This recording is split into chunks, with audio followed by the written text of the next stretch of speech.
Capítulo 7. Então, o sacerdote principal perguntou: "O que você tem a dizer sobre isso?" Estevão respondeu: "Amigos, pais e irmãos, o Deus da glória apareceu ao nosso pai Abraão quando ele ainda vivia na Mesopotâmia, antes de se mudar para Harã, e ordenou: deixe sua terra e sua família e vá para a terra que vou mostrar a você. Ele deixou a terra dos caldeus e foi para Harã. Depois da morte do seu pai, migrou para cá, onde vocês vivem agora. Mas Deus não lhe deu nada, nem um palmo sequer, prometendo que a terra seria dada ao seu filho, ainda que Abraão não tivesse filho na época. Deus revelou que sua descendência se mudaria para uma terra estranha, e ali seriam duramente escravizados por 400 anos, mas prometeu: vou tomar providências contra os seus dominadores e trazer meu povo para cá, para que me adorem aqui.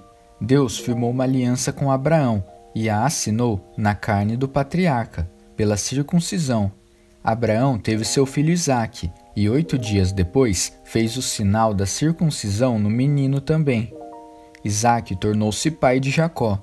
Jacó, pai dos 12 pais, e cada um passou adiante o sinal da aliança. Certo dia, os pais, cheios de inveja, venderam José como escravos para o Egito. Mas Deus estava lá com ele, e não só o livrou de todas as suas lutas, como o levou até a presença do faraó, rei do Egito, que ficou tão impressionado com José que o pôs como responsável de todo o Egito, até mesmo de seus assuntos pessoais. Mais tarde, uma fome atingiu a região do Egito a Canaã, com terríveis consequências. Na fome, nossos pais procuraram comida em toda parte, mas a despensa continuava vazia. Jacó soube que havia comida no Egito e enviou nossos pais para investigar. Confirmada a notícia, eles voltaram ao Egito a segunda vez para comprar comida. Nessa época, José revelou sua identidade aos seus irmãos e apresentou a família de Jacó ao rei do Egito. Então, José mandou buscar seu pai Jacó e os demais membros da família, 75 ao todo. Foi assim que a família de Jacó chegou ao Egito. Jacó morreu e nossos pais depois dele. Eles foram levados a Siquém e sepultados num túmulo que Abraão havia comprado dos filhos de Amor por um bom dinheiro. Quando os 400 anos estavam para se completar, o tempo em que Deus prometeu a Abraão libertar Israel, o nosso povo no Egito já era imenso e estava sob um rei do Egito que nunca tinha ouvido falar de José. Ele explorou o nosso povo sem piedade, a ponto de nos forçar a abandonar os recém-nascidos, condenando-os a uma morte cruel. Foi nessa época que Moisés nasceu, e que bebê bonito! Ficou escondido em casa por 3 meses. Quando não era mais possível escondê-lo, ele foi tirado de casa e imediatamente salvo pela filha do faraó, que cuidou dele como se fosse um filho. Moisés recebeu a melhor educação do Egito e se destacou tanto acadêmica como fisicamente. Aos 40 anos, Moisés quis saber como era a vida de seus parentes hebreus e foi verificar a situação deles. Um dia viu um egípcio maltratando um deles, interferiu e matou o egípcio para vingar o irmão humilhado. Imaginava que seus irmãos ficariam contentes ao saber que ele estava ao lado deles e que iriam vê-lo como instrumento de Deus para libertá-los. Mas eles não entenderam nada disso. No dia seguinte, 2 deles estavam brigando e Moisés tentou interferir, sugerindo que fizessem as pazes e se entendessem. "Amigos, vocês são irmãos, por que estão brigando?" O que havia começado a briga retrucou: "Quem deu a você autoridade sobre nós? Vai me matar como matou o egípcio ontem?" Quando Moisés ouviu isso, percebeu que a notícia havia se espalhado e fugiu. Exilou-se em Midian e durante os anos do exílio teve 2 filhos.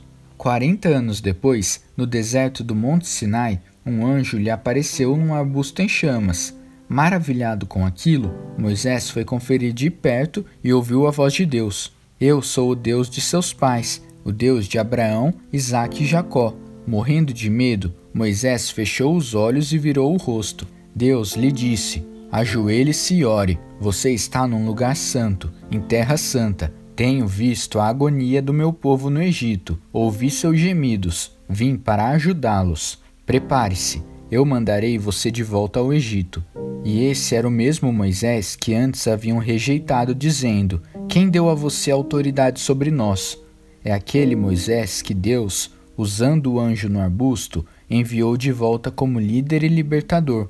Ele os tirou da escravidão para a liberdade, realizando coisas maravilhosas, sinais da parte de Deus por todo o Egito, no Mar Vermelho e no deserto por 40 anos. E foi isso que Moisés disse à comunidade: Deus levantará um profeta como eu entre vocês. Esse é o Moisés que ficou entre o anjo que falava no Sinai e os seus antepassados reunidos no deserto, que recebeu as palavras de vida que lhe foram entregues e as comunicou a nós, palavras que nossos pais rejeitaram. Eles tinham saudade dos costumes egípcios e reclamaram com Arão: faça para nós deuses a quem possamos ver e seguir. Esse Moisés que nos trouxe para esse fim de mundo, nem sabemos o que lhe aconteceu. Foi nessa ocasião que fizeram um ídolo em forma de bezerro, ofereceram-lhe sacrifícios e festejaram o ídolo que confeccionaram. Deus não estava satisfeito, mas os deixou agir, conforme desejassem, adorar cada novo Deus que aparecia e viver com as consequências, descritas pelo profeta Amós. Vocês me trouxeram oferendas de animais e grãos durante 40 anos no deserto, ó Israel.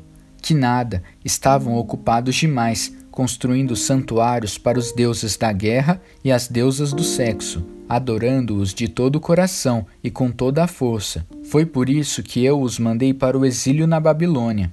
Durante todo esse tempo, nossos antepassados tiveram um santuário em forma de tenda para o verdadeiro culto, feito conforme as especificações que Deus dera a Moisés. Esse santuário os acompanhava enquanto seguiam Josué. Quando Deus eliminou os pagãos da terra, eles ainda o tinham no templo de Davi. Foi então que Davi pediu a Deus para construir um lugar permanente de adoração, mas foi Salomão que o construiu. Mas isso não quer dizer que o Deus Altíssimo viva num edifício feito por homens. O profeta Isaías expressa com muita clareza essa questão. O céu é a minha sala do trono, eu descanso meus pés na terra. Então, que tipo de casa vocês pensam construir para mim? Deus pergunta. Onde eu possa descansar e sossegar? Ela já está pronta, e eu a construí. A verdade é que vocês continuam teimosos, com o coração insensível e com os ouvidos fechados. Vocês deliberadamente ignoram o Espírito Santo, como fizeram seus antepassados. Houve pelo menos um profeta que não tenha recebido o mesmo tratamento? Seus antepassados mataram todos os que ousaram anunciar a vinda do justo. E vocês mantêm a tradição da família. São traidores e assassinos. Todos vocês receberam a lei de Deus, que foi entregue por anjos como um presente, mas vocês a desprezaram. Mal ele acabou de falar, o povo deu vazão à fúria, com vaias, assobios e ofensas. Mas Estevão, cheio do Espírito Santo, nem prestou atenção. Tinha olhos apenas para Deus, porque eu estava vendo em toda a sua glória, com Jesus ao lado. Ele exclamou: ó, vejo os céus abertos e o Filho do Homem ao lado de Deus. Gritando e vaiando, a multidão arremeteu contra ele, como um estouro de boiada. Arrastaram-no para fora da cidade e o apedrejaram. Os líderes pediram a um jovem chamado Saulo que tomasse conta das roupas dele. Enquanto as pedras caíam como chuva, Estevão orava: Senhor Jesus, recebe o meu espírito. Em seguida, ajoelhou-se e orou alto bastante para que todos ouvissem: Senhor, não os culpe por causa deste pecado. Foram suas últimas palavras. E depois ele morreu. E Saulo estava ali, comemorando com os assassinos.